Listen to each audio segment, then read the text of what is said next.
En direct du 20e congrès de la FUB à Bordeaux, le 6 et 7 février, c'est sur Radio Cyclo.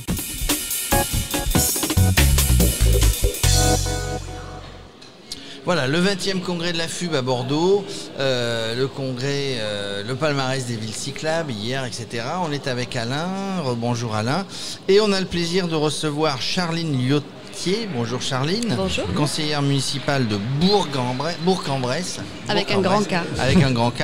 Et Tristan Campardon qui travaille avec elle, qui est chargé d'études, usage et mobilité à la ville de Bourg-en-Bresse. Bonjour Radio Cyclo. Bonjour à tous. Alors, ça nous fait plaisir parce que vous êtes des élus, vous avez mis en place, vous êtes dans le baromètre. Je ne sais pas si vous étiez classé dans le premier baromètre, mais là, dans la catégorie de 50 000 à 100 000, c'est ça? En dessous encore de 20 000 à 50 000, voilà. Eh bien vous êtes très très bien placé. On vous a vu monter sur scène hier.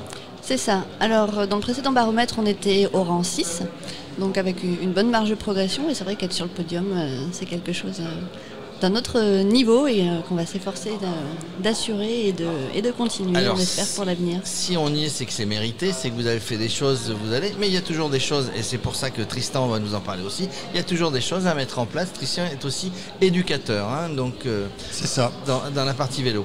Alors moi je suis dans les services techniques de la ville, je suis en charge des aménagements cyclables en partie, parce que l'autre partie de mon métier c'est aussi de travailler sur la mobilité en général, et j'ai la particularité d'être éducateur mobilité vélo au sein de la ville aussi. Alors, ça fait plaisir, on l'a dit, vous avez mis en place durant tout ce mandat, c'est pour arriver à ce résultat, parce qu'il faut dire que ce sont les utilisateurs qui ont donné leur avis, qui ont parlé de points noirs, qui ont donné les plus, les moins. Donc ça veut dire que vous avez fait des choses pendant ce mandat, j'imagine. Le fait que ce soit les utilisateurs, c'est ce qui rend le classement vraiment très précieux. Parce qu'en politique, on n'a pas toujours un feedback très très précis. Tous les 6 ans, on a un certain feedback, oui, mais assez général. Là, on a l'impression d'avoir vraiment un retour beaucoup plus précis, circonstancié sur cette thématique vélo. C'est super précieux. Dans les verbatims notamment, qu'on a pu recueillir à chaque fois, et les positionnements des points noirs notamment sur la ville. Donc ça, c'est vraiment ça qui fait plaisir, c'est que ce soit les utilisateurs. Parce que le problème avec le vélo, c'est que tout le monde a une opinion sur la question. Ceux qui font du vélo, ceux qui n'en font pas. Tout le monde pense quelque chose des cyclistes, qui sont les autres ou qui sont soi-même. Chacun a sa façon de faire du vélo. Et tout le monde pense que c'est trop ceci, pas assez cela, etc. Là, au moins, on a quelque chose qui vient de l'usage. Et cette expertise d'usage, c'est vraiment ce qui nous est cher. C'est aussi des choses qu'on a travaillées, nous, au global, dans la ville de Bourg-en-Bresse, avec les conseils citoyens notamment. Et les questions de mobilité, c'est vraiment des choses qui reviennent systématiquement dans leurs préoccupations. La place du vélo, la place du piéton aussi, quand même, beaucoup. La sécurité, évidemment. Et tout ça, c'est transversal. Et ça se retrouve donc de manière valorisée, on va dire, dans ce palmarès. Il y a une vraie difficulté de cohabitation. De cohabitation entre toutes les mobilités pratique. Et de pratique. C'est ça. Ouais. Parce que quelqu'un qui fait du vélo, il est parfois aussi en voiture. Quelqu'un qui est en voiture fait du vélo. Ça peut être le même, absolument. Mais ça peut être le même. Donc, finalement, ça aide les gens à réfléchir. Oui, alors, les aménagements dans la ville, après Alain, je te laisse la parole, mais les aménagements dans la ville, c'est du boulot, c'est du budget, ce sont des choix. Évidemment. Et les choix politiques. Alors, je pense pas qu'on arrive sur le podium sans investissement. Le boulot, c'est Tristan. Les choix dans le budget, c'est Charline avec tout le conseil municipal. Monsieur le maire, vous m'aviez dit tout à l'heure, est un vrai cycliste. Je ne sais pas ce qu'est un faux cycliste, mais en tout cas, lui, c'est un vrai cycliste. C'est pas qu'à la veille des élections. Et c'est pas que l'été. On le voit vraiment sillonner la ville à vélo. Et en termes d'image, je pense que c'est aussi important. Des fois, les enfants me disent « Ah, j'ai vu le maire à vélo. » Voilà, il est connu, il est reconnu, c'est une silhouette. Et donc, on disait, voilà, il est un cycliste aguerri. Peut-être que ça l'aide pas à se mettre dans la peau d'un cycliste un peu plus débutant, etc. Mais en tout cas, quand on lui parle d'un point noir, quand on lui dit « Là, ça va pas », il comprend tout de suite de quoi on parle. Et c'est vrai que là-dessus, on n'a pas d'effort de pédagogie à faire sur ces aspects-là. C'est des choses qu'il a expérimentées lui-même. Parce que Tristan, donc vous qui êtes éducateur en plus, donc vous avez cet œil-là d'encadrement d'enfants, d'adultes et du savoir rouler. On parlait tout à l'heure du programme savoir rouler mis en place. Donc vous, avec cet œil-là, vous êtes un petit peu plus habilité, on va dire, à voir ce qui va, ce qui ne va pas, et vous mettez en place, après vote de la mairie évidemment, tous les aménagements. Il y a encore des choses à faire, mais on est sur la bonne voie. On est sur la bonne voie. Après, c'est vrai qu'en tant que technicien aménagement, Aujourd'hui, on s'aperçoit qu'il faut être aussi dans le test. Il faut expérimenter nos propres aménagements. Et le fait d'être éducateur, moi, ça me permet bien sûr de me mettre aussi à la place des usagers qu'on citait, qui sont multiples. Ça peut être des gens qui sont des primo-débutants, des gens très expérimentés. Et c'est aussi tester les aménagements qu'on réalise en conditions réelles. C'est-à-dire que des fois, on s'aperçoit de cas très concrets, on a des ressauts qui sont très gênants sur des réalisations. Bah là, si on le teste à vélo, on va le voir tout de suite. Donc, être éducateur, c'est bien sûr proposer de la formation au sein de la mairie et dans le cadre du savoir rouler, mais c'est aussi se mettre en position d'usager quand on réalise un aménagement et corriger tout de suite s'il y a des imperfections. C'est bien du coup, après je te laisse ma parole, je rebondis, mais c'est bien du coup pour des élus d'avoir des techniciens, éducateurs terrain, qui connaissent quand même la partie vélo. Tout à fait. Je pense qu'il faut vraiment prendre l'intégralité de la chaîne pour être efficace. Il faut des aménagements, mais pas que. Il faut aussi de l'éducation à différents niveaux, d'éducation des adultes, des éducations des enfants évidemment à la base. Et il faut du confort, amener du confort par des services. Et je pense que vraiment ce triptyque-là, il est vraiment important pour qu'on arrive à quelque chose de confortable et d'efficace dans une ville. Attendez, moi quand je parle de Bourg-en-Bresse, je pense d'abord à la gastronomie. Même si au niveau cyclisme, Bourg-en-Bresse est connu dans le monde entier. Dans le monde entier. Alors Alain, j'ai le plaisir de vous rappeler Jean-Paul Olivier de Radio Cyclo. J'ai le plaisir de vous rappeler et j'en suis très fier de savoir que dans notre métier, la doublure de Daniel Manjas s'appelle toujours François Belay. Ah évidemment. Et que fait François Belay? Il commente. Il commente sur la ligne d'arrivée du Tour de France. Alors justement, quelle belle passerelle, le Tour de France. Bourg-en-Bresse sera ville-étape cette année sur le Tour de France. C'est une animation que vous voulez faire pour les habitants, pour récompenser, parce que c'est le grand barnum pour le vélo, hein, le Tour de France. C'est suivi par des millions et des millions de passionnés. Vous aviez envie de parler encore plus vélo sur Bourg-en-Bresse. Alors c'est une occasion qui ne sera pas la première fois, puisqu'on a quand même de belles montagnes pas loin. Donc c'est vrai que ça nous arrive pas fréquemment, mais on voit le Tour de France de temps en temps. Excusez-moi, ça monte un peu quand même. Ça monte un peu. On parle de Bourg. On parle de Bourg, c'est plat. Ah oui, c'est plat, oui, pour. Et très vite on monte.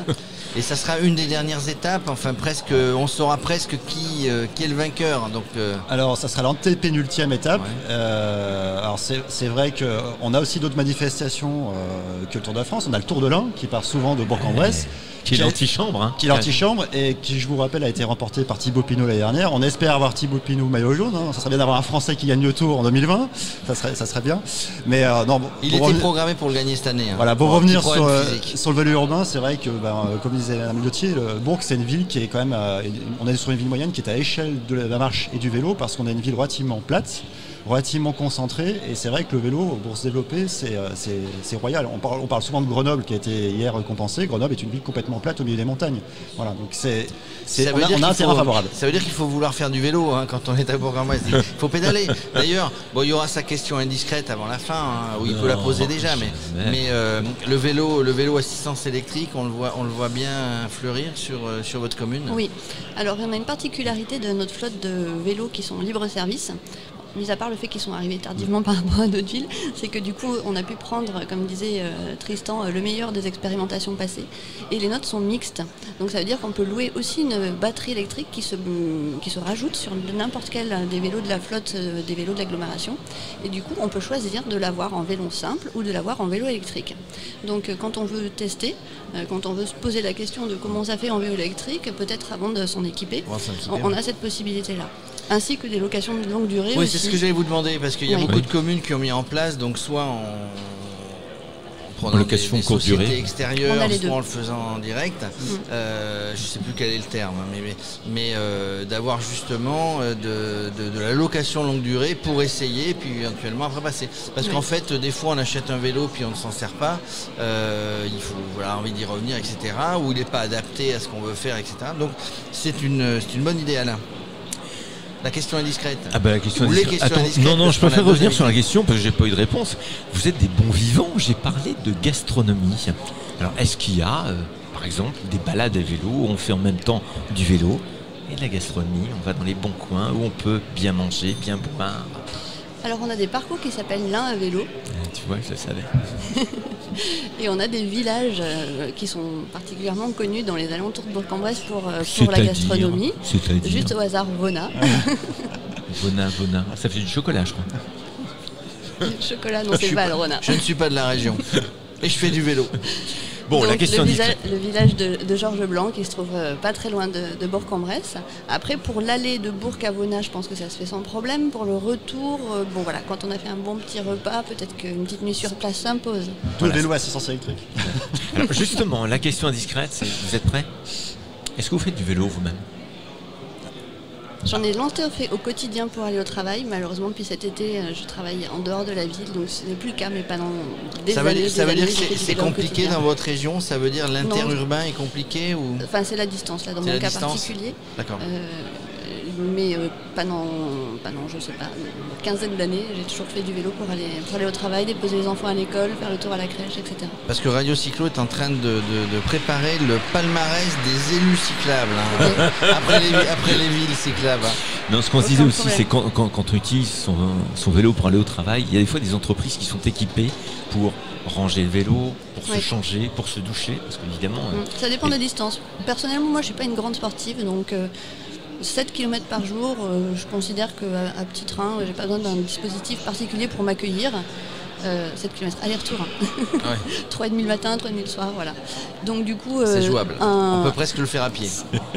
Oui, mais ça prend plus de temps quand même. Ouais, et du coup, c'est pas un investissement formidable d'avoir une douche quelque part ou simplement d'abriter son vélo. Moi, en tant qu'éducateur, j'ai intérêt à faire du vélo parce que sinon, je ne vais pas être très crédible. Non, je fais du vélo tous les jours au sein de la mairie de Bourg pour me déplacer. Notamment. À l'intérieur de la mairie? Alors, pas à l'intérieur des locaux, c'est interdit encore. Non, c'est vraiment un outil de déplacement professionnel. D'ailleurs, on le développe. Moi, je m'en sers beaucoup, bien sûr, pour me déplacer sur la ville, pour déjà aller voir les aménagements, pour aussi faire des mesures, des observations, c'est indispensable. Et après, il y a toute la partie formation, parce que on forme nos agents à la pratique du vélo pour les déplacements professionnels. On a une flotte de vélos de service à assistance électrique. C'est important, ça tient. Et donc, on incite nos collègues pour leur dire, c'est pas seulement parce que c'est bien pour l'environnement, bien pour votre santé, c'est parce que c'est efficient. C'est que pour aller à une réunion des fois qui est à 2 km en vélo, on va mettre beaucoup moins de temps qu'en vélo, qu'en voiture, puisqu'on va devoir suivre un plan de circulation qui est différent. Et donc c'est un outil d'efficience au niveau professionnel. On a une brigade vélo par exemple des ASVP. Les ASVP sont les agents de surveillance de la voie publique qui mettent les amendes de stationnement notamment. Et on a une brigade vélo. Et je peux vous dire qu'ils sont diablement efficaces. Voilà. On a vu je sais plus où j'étais, au Salon des maires ou quelque chose comme ça, beaucoup de sociétés qui ont aménagé des vélos dits cargo. Alors pour les livraisons certes, mais aussi pour le nettoyage de la voirie, avec la petite plateforme, le balai, la poubelle, etc. Est-ce que vous avez ça sur... Ou vous pensez à ça sur Bourg-en-Bresse? On a ça. Alors on a depuis peu de temps le service Espace Vert à un prestataire lyonnais d'ailleurs qui intervient et dans le cahier des charges était mis qu'il devait faire quelque chose avec un objet roulant qui soit entre guillemets innovant. Et l'objet roulant, c'est un tricycle à assistance électrique. C'est un produit qui s'appelle le Frigone et en fait c'est un produit qui permet à la personne qui le manipule d'aller nettoyer des espaces verts qui sont très difficiles à atteindre habituellement en voiture. Donc on commence à s'y mettre. Voilà. On a, dans le cadre du vélo taf, je voulais interviewer, j'ai jamais fait quand on se déplacera dans le Nord, quelqu'un qui est sur l'île Tourcoing, je sais pas où, il a un four à pizza sur son vélo cargo et il passe de ville en ville le midi. En fait c'est le food truck vélo, on va dire, et il a son four, les bûches, tous les matériaux, enfin tous les ingrédients pour faire ses pizzas. Voilà, on est revenu à parler et à manger. D'ailleurs, avec notre ami Henri qui est derrière, je dis bonjour aux techniciens d'ailleurs, parce que sans technicien, on n'aurait pas de plateau radio et pas d'émission. Henri qui s'occupe d'une web TV qui s'appelle TV des chefs. On est en train de monter un programme d'émission qui alliera le bien manger, on va dire, avec le vélo. Et on fera très certainement, peut-être, j'imagine, une escale sur votre belle région et sur la belle ville, peut-être à l'occasion du Tour de France. En tout cas, merci de nous avoir consacré un petit peu de temps. Félicitations pour votre place. Merci. On espère que vous serez, mais on dit ça à tout le monde, premier, mais une belle progression, hein, vous l'avez dit, premier la prochaine fois. En tout cas, merci d'être venu nous rendre visite sur le plateau de Radio Cyclo. Merci Radio Cyclo. Merci. Bonne journée à vous.